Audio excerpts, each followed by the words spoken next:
승무패 29회차 현미경 분석 1부 첫 번째 경기는 아르메니아와 아일랜드의 경기입니다. 저는 아르메니아의 단통 패배로 가보도록 하겠습니다. 최대한 최종픽을 그대로 따라가지 마시고 살롱 코멘트 분석 내용을 기반으로 나만의 픽을 조합을 하실 때 고등수 적중에 이르실 수가 있습니다. 아르메니아 같은 경우에는 피파 랭킹 92위를 달리고 있는데 핵심 공격 자원이라고 할 수 있는 미키타리안 선수가 지난 3월달에 대표팀 은퇴를 선언을 했기 때문에 공격 쪽에서 상당히 공백이 크다고 보시면 되겠습니다. 이 직전 3월 A매치 노르웨이 원정에서 무려 0대9로 대패를 당한 아르메니아인데 최근에 A매치 10경기에서 승리가 딱 한 번밖에 없으면서 실점이 30골이나 되고 있습니다. 그만큼 수비가 불안한 것이 아르메니아라고 볼 수 있겠고, 이 수비수 하로얀 선수가 라리가 카디스에서 활약을 하는 가운데 이 젤라라얀이라는 플레이메이커는 미국 메이저리그 사커 콜럼쿠르에서 활약을 하고 있습니다. 아다미안이라는 공격자원 역시 벨기에 리그에서 활약을 하고 있기 때문에 이 세 선수가 주요 선수라고 보시면 되겠습니다. 아일랜드 같은 경우에는 리투아니아와의 홈경기에서 1대0 승리를 거뒀는데 아일랜드 같은 경우에는 원체 수비력이 탄탄하다고 보시면 되겠습니다. 최근 A매치 8경기 무패를 달리는 가운데 4승 4무 과정에서 8경기에서 실점이 4실점밖에 없고 이 무실점 경기가 무려 5경기나 될 정도로 상당히 수비 조직력이 탄탄하다고 보시면 되겠습니다. 주요 선수로는 에버튼의 주장을 맡고 있는 콜먼 선수가 대표 선수이고 브라이튼의 셰인 더피, 웨스트브롬의 칼럼 로빈슨 같이 잉글랜드 1부, 2부에서 활약을 하는 선수들이 대거 포진을 하고 있기 때문에 선수단 면면에서도 아일랜드가 한 수 위라고 보시면 되겠습니다. 이 굵직한 빅네임은 없지만 1부 리그 경험이 있는 2부, 3부 리그 출신 선수들이 굉장히 많기 때문에 스쿼드가 탄탄하다고 보시면 되겠습니다. 살롱 코멘트에서 정리를 해드리면 최근 수비가 흔들리고 있는 아르메니아라고 보시면 되겠습니다. A매치 10경기에서 실점이 무려 30실점이나 될 정도로 수비 조직력이 흔들리고 있는 아르메니아이고, 아일랜드 같은 경우에는 반대로 수비 조직력이 상당히 좋습니다. 4승 3무 무패를 달리면서 실점이 딱 4골밖에 없기 때문에 수비력적인 측면에서도 아일랜드가 한 수 위라고 보시면 되겠습니다. 이 굵직한 스타 플레이어는 없지만 아일랜드의 경우에는 잉글랜드 1부 리그 경험이 있는 2부, 3부 출신 선수들이 굉장히 많기 때문에 선수단 면면에서도 아일랜드가 앞설 것으로 생각이 됩니다. 이 아르메니아 같은 경우에는 수비도 문제지만 공격 쪽에서 핵심 플레이메이커라고 볼 수 있는 미키타리안 선수가 3월달에 대표팀을 은퇴를 했기 때문에 이 미키타리안 선수의 공백이 느껴질 것으로 생각이 됩니다. 물론 젤라라얀이나 아다미안 같은 선수들이 한 방을 보여줄 수는 있지만 아일랜드의 수비 조직력을 고려했을 때는 쉽게 골문을 뚫기에는 어렵지 않을까 생각이 되고 있습니다. 1번 경기는 아르메니아의 단통 패배로 가보도록 하겠습니다. 두 번째 경기는 헝가리와 잉글랜드의 경기인데 헝가리의 단통 패배로 가보도록 하겠습니다. 잉글랜드 같은 경우에는 월드컵 본선행에 성공을 했지만 헝가리 같은 경우에는 월드컵 본선행에 실패를 했습니다. 최근 A매치 흐름이 3승 1무 1패로 나쁘지 않은 헝가리인데 의외로 홈에서 2승 0무 3패로 원정에서의 2승 2무 1패보다 오히려 홈에서 실점이 조금 늘어나면서 패배까지 늘어나는 경향이 있습니다. 잉글랜드와의 상대 전적은 최근에 1무 1패로 조금은 열세인데 작년 10월 달에 잉글랜드 원정을 떠나서는 1대1 무승부를 거둔 바 있습니다. 다만 작년 9월 홈 경기에서는 0대4 대패를 당했었기 때문에 이번 홈 경기에서 반드시 서력이 필요하다고 보시면 되겠습니다. 헝가리 같은 경우에는 라이프치히에서 활약을 하고 있는 골라치 골키퍼가 골문을 지키고 있고 수비 쪽에 오르반 선수 역시 라이프치히에서 활약을 하고 있습니다. 플레이메이커 에이스 소보슬라이 선수 같은 경우에도 라이프치히 소속이고 이 공격 쪽에서 베테랑 살라이 2명이 있습니다. 아담 살라이와 롤란드 살라이 역시 유럽 리그에서 활약을 하고 있기 때문에 헝가리 스쿼드 역시 대다수가 유럽 빅리그에서 활약을 하고 있습니다. 잉글랜드 같은 경우에는 최근에 A매치 흐름이 좋습니다. 4연승의 상승세를 타고 있고 코트디부아르와의 홈 경기에서도 최근에 3대0 완승을 거둔 바 있습니다. 홈과 원정에서 비교적 기복이 없는 성적을 보여주고 있는 잉글랜드이고 잉글랜드 같은 경우에는 프리미어리그를 보신 분들에게는 상당히 익숙한 스타 플레이어들이 대거 포진을 하고 있습니다. 픽포드 골키퍼를 비롯해서 카일 워커, 맥과이어, 알렉산더 아놀드가 수비진을 꾸리고 있고 공격 쪽에서는 토트넘의 해리 케인, 맨시티의 스털링, 필 포든, 아스날의 부카요 사카, AS 로마에서 올 시즌 맹활약을 해준 에이브러햄까지 승선을 했습니다. 여기에 웨스트햄의 보엔 선수가 프리미어리그에서 올 시즌 굉장히 많은 골을 넣어줬는데 이번에 생애 처음으로 잉글랜드 대표팀에 선발이 됐습니다. 살롱 코멘트에서 정리를 해드리면 양팀의 공격진들의 퀄리티나 최근 시즌 막바지 컨디션을 비교해봤을 때는 잉글랜드의 우세가 그려지지 않나 싶습니다.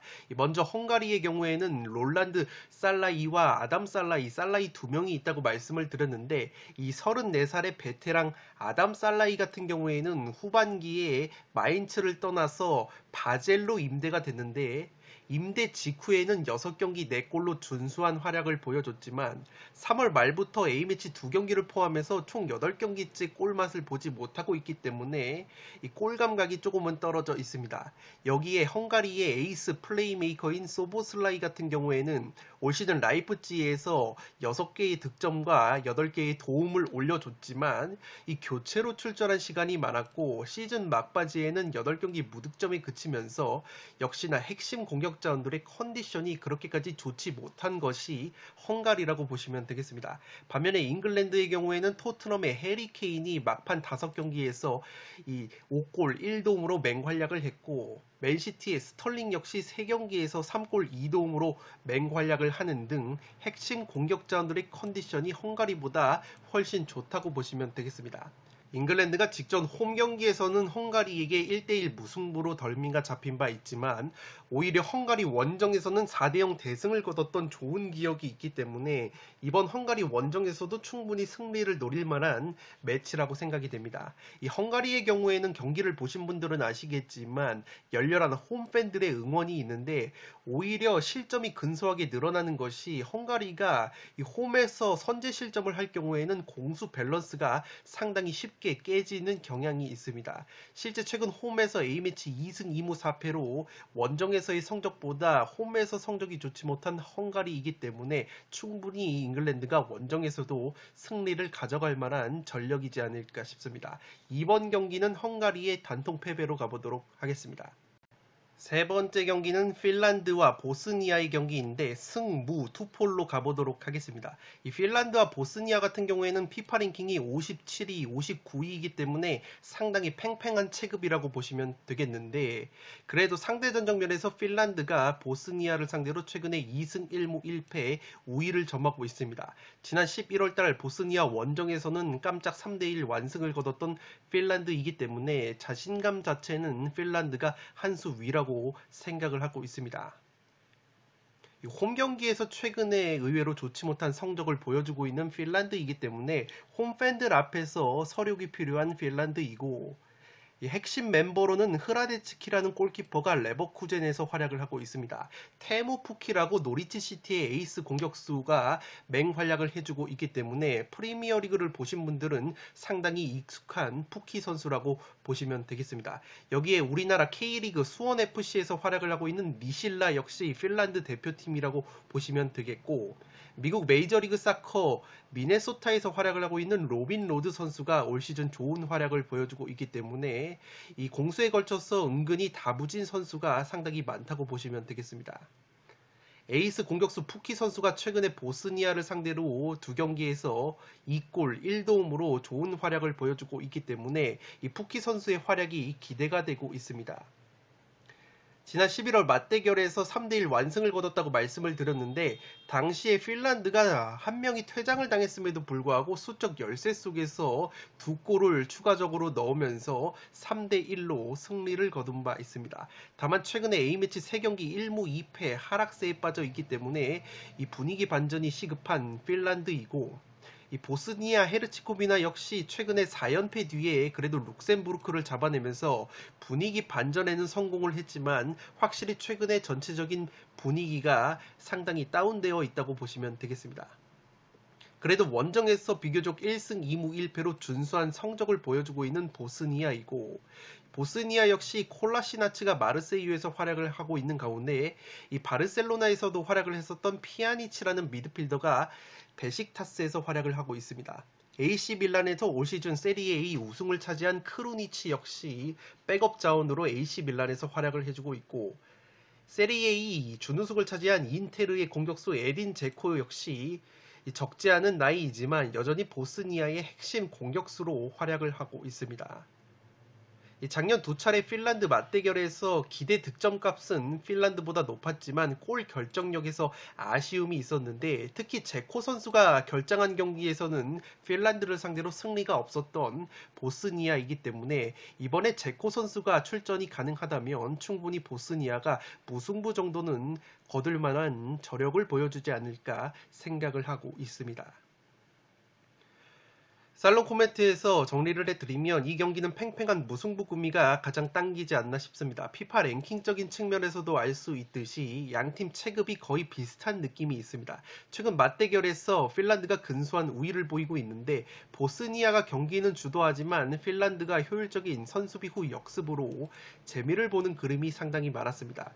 특히 핀란드의 에이스 공격수 푸키 선수가 올 시즌 노리치 시티에서 강등이 됐지만 그래도 11골이나 넣으면서 여전히 준수한 골 결정력을 보여줬고, 최근에 보스니아를 상대로도 좋은 모습을 보여주고 있기 때문에 충분히 푸키 선수가 활약을 해줄 만한 매치라고 생각이 됩니다. 실제로 보스니아 수비진이 푸키 선수 특유의 뒷공간 침투를 제어하는 데 있어서 상당히 애를 먹는 모습이 많이 나왔기 때문에 푸키 선수가 충분히 득점을 할 만한 매치라고 생각이 되고, 이 보스니아 같은 경우에는 최근에 핀란드에게 패배를 당했던 경기에서 에딘 제코 선수가 결장이 됐었던 부분이 있는데, 이번 경기에서 제코 선수가 출전이 된다면 충분히 무승부까지는 노릴 수 있는 저력이 있지 않을까 싶습니다. 실제 핀란드와 2대2로 비겼을 때는 에딘 제코 선수가 선발로 출전을 했었던 만큼 이 제코 선수의 출전 여부가 상당히 중요하다고 보시면 되겠습니다. 핀란드가 최근 오히려 홈에서 성적이 떨어지는 점도 충분히 무승부까지는 노려볼 만한 매치라고 생각이 되고, 다만 제가 핀란드의 승리까지 가져가는 이유는 핀란드에는 푸키 선수 외에도 이 로빈 로드라는 공격 자원이 있는데, 이 선수가 미국 메이저리그 사커 미네소타에서 활약을 해주는 선수인데 올 시즌 6골을 넣고 있고, 특히 최근 7경기에서 무려 5골과 1개의 어시스트를 메이저리그 사커에서 기록을 하고 있기 때문에 이 로빈 로드까지 활약을 해준다면 핀란드가 근소한 신승까지 바라볼 수 있지 않을까 생각이 됩니다. 3번 경기는 승무 투폴로 가보도록 하겠습니다. 4번 경기는 리투아니아와 룩셈부르크의 경기인데 리투아니아의 단통 패배로 가보도록 하겠습니다. 폴더스에 여유가 있으신 분들은 무승부까지 가져가 보실 것을 추천드리도록 하겠습니다. 이 피파 랭킹적인 측면에서 보면 리투아니아가 138위고 룩셈부르크는 94위이기 때문에 피파 랭킹적인 측면에서는 룩셈부르크가 우위라고 보시면 되겠습니다. 리투아니아 같은 경우에는 그래도 홈에서 득점력이 상승하는 긍정적인 부분이 있고, 최근에 룩셈부르크와 2019년의 7월 홈 경기에서 1대1 무승부를 거둔 바 있습니다. 이 주요 선수로는 유럽 빅리그에서 활약을 하는 선수는 없지만 1984년생 베테랑 오른쪽 수비수인 미콜리우나스 선수가 A매치 97경기를 소화를 하고 있습니다. 여기에 측면 자원인 노비코바스 선수가 터키 2부 리그에서 올 시즌 좋은 모습을 보여줬기 때문에 이 노비코바스 선수와 미콜리우나스 선수가 있는 측면 쪽이 핫플레이스라고 보시면 되겠습니다. 이 반면에 룩셈부르크 같은 경우에는 3연패 수렁에 빠져 있습니다. 직전 보스니아 원정에서도 0대1 패배를 당한 룩셈부르크인데 그래도 선수단을 비교해 봤을 때 확실히 유럽에서 뛰는 선수들이 좀 더 많다고 보시면 되겠습니다. 이 스파르타 로테르담에서 백업 수비수로 활약을 하고 있는 로랑 잔스를 비롯해서 메이저리그 사커 뉴욕시티의 백업 수비수 막심 시아노가 있고, 공격 쪽에서는 트루아로 임대가 됐었던 게르손 로드리게스, 그리고 미드필더 쪽에 레안드루 바이루라고 마인츠에서 준주전급으로 활약을 하는 선수까지 있기 때문에 확실히 전 포지션에 걸쳐서 유럽 리그에서 활약을 하고 있는, 특히 급이 있는 리그에서 활약을 하고 있는 선수들이 좀 더 많다고 보시면 되겠습니다. 최근 A매치 흐름이 8경기 1승 1무 6패로 좋지가 못한데 이 6패가 모두 룩셈부르크보다 체급이 높은 팀들과의 경기였습니다. 보스니아, 북아일랜드, 아일랜드, 포르투갈, 세르비아 같이 자신들보다 피파 랭킹이 훨씬 더 높았던 상대들을 상대를 했었기 때문에 어느 정도 정상 참작이 가능할 것으로 보입니다. 최근에 이 맞대결을 이번에 펼치는 리투아니아보다 피파 랭킹이 근소하게 높았던 아제르바이잔을 상대로는 최근에 2승을 거뒀던 룩셈부르크이기 때문에 충분히 자신들보다 체급이 낮은 리투아니아를 상대로 좋은 경기력을 보여줄 만한 매치라고 생각을 하고 있습니다. 살롱 코멘트에서 정리를 해드리면 이 경기는 근소하게 선수단 퀄리티에서 우위가 있는 룩셈부르크 쪽으로 마음이 가는 매치라고 생각이 됩니다. 리투아니아의 경우에는 주로 자국 리그에서 활약하는 선수들이 대부분이고 공격 쪽에서 그래도 측면에 노비코바스 선수가 이 터키 하부 리그에서 올 시즌 준수한 활약을 보여줬기 때문에 측면 공격에 기대를 걸만하고, 이선 플레이메이커 체르니크 선수 역시 A매치 11골을 넣은 핵심 자원인데 폴란드 리그에서 4골을 넣었기 때문에 리투아니아 역시 한 방을 보여줄 수 있는 자원은 있다고 보시면 되겠습니다. 다만 이 두 선수 외에는 공격 쪽에서 딱히 눈에 띄는 선수들이 없는 반면에 룩셈부르크의 경우에는 확실히 중원 퀄리티가 굉장히 좋다고 보시면 되겠습니다. 독일 분데스리가 마인츠에서 준주전급으로 활약을 하고 있는 이 바이루 선수가 있고, 영보이스 출신으로 올 시즌 스파르타크 모스크바에서 활약을 했었던 크리스토퍼 마르틴스 선수가 있습니다. 여기에 잉글랜드 2부 리그 허더스필드에서 활약 중인 시나니 선수까지 있기 때문에 선수단 전체적인 퀄리티를 봤을 때는 룩셈부르크가 한 수 위라고 생각을 하고 있습니다. 공격 쪽에서 게르손 로드리게스라고 디나모 키예프 출신의 공격수 역시 프랑스 리그앙 트루아에서 올 시즌 활약을 해줬기 때문에 확실히 급이 있는 선수들은 리투아니아보다 많다고 보시면 되겠습니다. 최근에 리투아니아보다 오히려 근소하게 피파 랭킹이 높았던 아제르바이잔을 상대로 2차례 승리를 거뒀던 룩셈부르크이기 때문에 자신들보다 체급이 낮은 팀들과의 대결에서는 확실히 경쟁력이 있다고 보시면 되겠습니다. 다만 가장 최근 맞대결에서 의외로 무승부가 나왔다는 점과 리투아니아가 홈에서 득점력이 증가하는 부분을 고려한다면 최대치로 무승부까지 노려볼 만한 매치라고 생각이 됩니다. 4번 경기는 리투아니아의 단통 패배로 가는데 폴더스의 여유가 있으신 분들은 무승부까지 가져가 보실 것을 추천드리도록 하겠습니다. 5번 경기는 이탈리아와 독일의 빅매치인데 이탈리아의 단통 패배로 가보도록 하겠습니다. 폴더스의 여유가 있으신 분들은 그래도 무승부까지 가져가 보실 것을 추천드리도록 하겠습니다. 이 피파 랭킹적인 측면에서는 이탈리아가 6위로 독일보다 6계단이 높지만 최근에 이탈리아의 행보를 보신 분들은 아시겠지만 경기력이 상당히 좋지가 못합니다. 직전 아르헨티나와의 이 피날리시마 경기에서 0대3으로 완패를 당하면서 유럽 챔피언의 자존심을 구긴 이탈리아이고, 이탈리아가 최근에 고전하고 있는 것이 최전방 공격 쪽에서 마무리를 지어줄 선수가 상당히 부족합니다. 이 세리에 A 득점왕을 차지한 임모빌레 선수 같은 경우에는 부상 여파로 이번 A매치 명단에 이름을 올리지 못했기 때문에 이 굉장히 공격력이 떨어져 있는 것이 이탈리아이고, 베테랑 수비수 키엘리니 선수가 아르헨티나전을 끝으로 대표팀을 은퇴를 했기 때문에 수비 조직력에 있어서도 담금질이 필요한 이탈리아라고 보시면 되겠습니다. 골키퍼 돈나룸마가 이 수문장으로 활약을 하고 있는 가운데 유벤투스의 보누치, AC밀란의 플로렌치 같은 선수들이 수비와 중원 쪽에 포진을 하고 있습니다. 이 미드필더는 조르지뉴, 첼시에서 활약을 하고 있는 조르지뉴 선수가 조타수 역할을 해주고 있고, 크리스탄테, 펠레그리니 같이 AS 로마의 핵심 자원들 역시 포함을 하고 있습니다. 공격 쪽에서는 사수올로의 라스파도리나 이 스카마카 같은 젊은 자원들을 대거 발탁을 한 이탈리아이기 때문에 이 젊은 공격수들이 해줘야지만 독일을 넘어설 수 있지 않을까 생각을 하고 있습니다. 지난 3월 달에 북마케도니아를 상대로 충격의 0대1 패배를 당하면서 이번에도 월드컵 본선행이 좌절이 된 이탈리아라고 보시면 되겠습니다. 반면에 독일 같은 경우에는 A매치 흐름이 상당히 좋습니다. 5경기 4승 1무, 네덜란드 원정에서 1대1 무승부를 거두면서 최근에 8연승을 거두다가 연승에 제동이 걸렸지만 확실히 한지 플릭 감독 체제에서 순조롭게 세대 교체를 진행을 하고 있습니다. 공격수 마르코 로이스 선수가 감기 증상으로 출전 여부가 불투명한 것을 제외하면은 이렇다 할 이탈자는 없을 것으로 생각이 됩니다.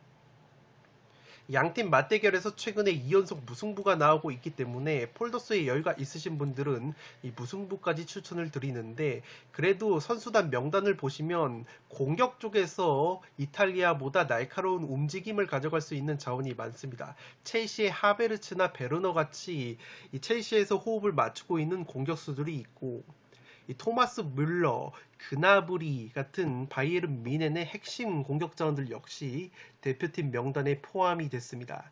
따라서 공격적인 날카로움은 독일이 한 수 위라고 생각이 되기 때문에 독일의 근소한 승리 구미가 당기지 않나 싶습니다. 주중에 A매치를 치르지 않았기 때문에 체력적인 우위까지 있는 독일이라고 보시면 되겠습니다. 살롱 코멘트에서 정리를 해드리면 최전방 공격 다양성과 골 결정력 측면에서 독일이 근소한 우위라고 보여집니다. 이탈리아가 유로 2020 우승 이후에 급격한 하락세를 겪고 있는데, 핵심 공격수 키에사 선수가 장기 부상으로 이탈한 이후에 전방에서 해결해줄 수 있는 공격 자원이 상당히 부족하다고 보시면 되겠습니다. 세리에 A 득점왕 임모빌레 같은 경우에도 부상으로 이탈한 상황이고, 이 아르헨티나전에서 선보였던 벨로티나 베르나르데스키 같은 선수들은 기대 이하의 경기력을 보여줬기 때문에 사스올로에서 발탁을 한 라스파도리나 스카마카 같은 신예 공격 자원들이 가능성을 보여줘야지만 독일을 넘어설 수 있지 않을까 생각을 하고 있습니다. 이탈리아 같은 경우에는 최근 A매치 4경기에서 무득점 경기가 3경기나 될 정도로 공격력이 상당히 문제라고 보시면 되겠고, 그래도 키엘리니 선수가 은퇴를 했지만 수비 쪽에는 인테르의 젊은 수비수인 이 바스토니 선수가 충분히 공백을 메워줄 수 있을 것으로 생각을 하고 있습니다. 독일 같은 경우에는 A매치 8연승을 달리다가 네덜란드와 1대1 무승부를 거두면서 연승 행진에 제동이 걸렸지만 확실히 한지 플릭 감독 체제에서 세대 교체를 순조롭게 하고 있는 부분이 있습니다.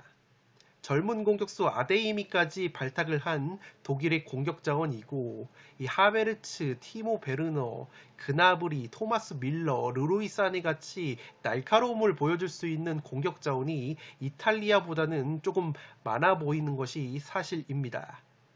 최근 맞대결 두 차례 모두 무승부가 나왔던 만큼 만약에 이탈리아 역시 아르헨티나전에서 결장이 됐었던 핵심 미드필더 베라티 선수나 이 베라르디 같은 공격 자원들이 복귀가 된다면 이 무승부까지는 충분히 홈에서 노릴 만한 매치라고 생각이 되고, 그래도 공격적인 다양성과 골 결정력 측면에서 독일이 한 수 위이기 때문에 저는 폴더스가 없다는 부분에서 이탈리아의 단통 패배로 가보도록 하겠습니다. 폴더스의 여유가 있으신 분들은 무승부까지 가져가 보실 것을 추천드리도록 하겠습니다. 6번 경기는 몬테네그로와 루마니아의 경기인데 단통 무승부로 과감하게 가보도록 하겠습니다. 몬테네그로가 그리스와의 직전 홈 경기에서 1대0 승리를 거두면서 이 분위기 반전에는 성공을 했지만 이 5경기 흐름이 1승 1무 3패로 좋지가 못합니다. 루마니아와의 상대 전적은 굉장히 1승 2무 1패로 팽팽한데 최근 맞대결에서는 홈 경기에서 0대1로 패배를 당한 바 있습니다. 패턴적인 측면에서 10경기를 기준으로 최근에 2연승이 없었기 때문에 무승부 정도로 부러질 만한 패턴이라고 보여지고, 몬테네그로 같은 경우에는 핵심 수비수인 아틀레티코 마드리드의 수비수 사비치 선수가 이번 A매치 명단에 소집이 제외가 됐습니다. 부상 여파로 빠졌기 때문에 수비적인 공백이 예상이 되고, 그래도 측면 수비수 마루시치 선수가 라치오에서 활약을 하는 가운데 이 공격수 요베티치 선수 역시 헤르타 베를린에서 활약을 하고 있습니다. 우리나라의 인천 유나이티드에서 굉장히 좋은 모습을 보여주고 있는 이 무고사 선수까지 있는 몬테네그로이기 때문에 은근히 굵직한 네임들이 있다고 보시면 되겠습니다. 최근에 A매치 흐름이 좋지 못했지만 터키, 노르웨이 같이 자신들보다 체급이 높았던 팀들을 상대로 패배를 당했던 몬테네그로이기 때문에 경기력 자체가 그렇게까지 떨어지지는 않습니다. 작년 11월 홈 경기에서 네덜란드와 2대2 무승부를 거뒀던 저력이 있기 때문에 홈에서는 고점 경기력이 나온다면 굉장히 좋은 경기력을 보여줄 수 있는 것이 몬테네그로라고 보시면 되겠습니다.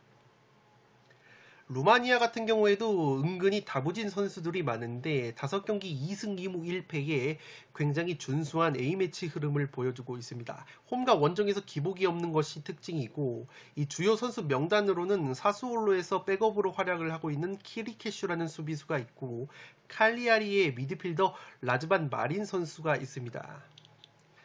여기에 터키 리그에서 굉장히 많은 골을 넣어주고 있는 플레이메이커 알렉산드로 막심 같은 선수들이 있고 최전방 공격 쪽에서는 세리에 하부 리그에서 활약을 하고 있는 푸스카스라는 공격수가 있습니다. 이 몬테네그로와 비교를 했을 때는 스타 플레이어는 없지만 유럽 리그 다부진 유럽리그에서 활약을 하고 있는 다부진 선수들이 많기 때문에 선수단 퀄리티에 있어서는 그렇게까지 밀리지는 않을 것으로 생각이 됩니다. 이 피파 랭킹적인 측면에서도 오히려 몬테네그로보다 훨씬 더 우위에 있는 것이 루마니아이고 최근 A매치 10경기에서 무실점 경기가 6경기나 될 정도로 탄탄한 수비력을 보여주고 있기 때문에 충분히 팽팽한 무승부를 노려볼 수 있는 매치라고 생각이 됩니다. 다만 최근에 몬테네그로보다 피파 랭킹이 낮은 이스라엘 원정에서는 2대2 무승부에 그친 바 있습니다.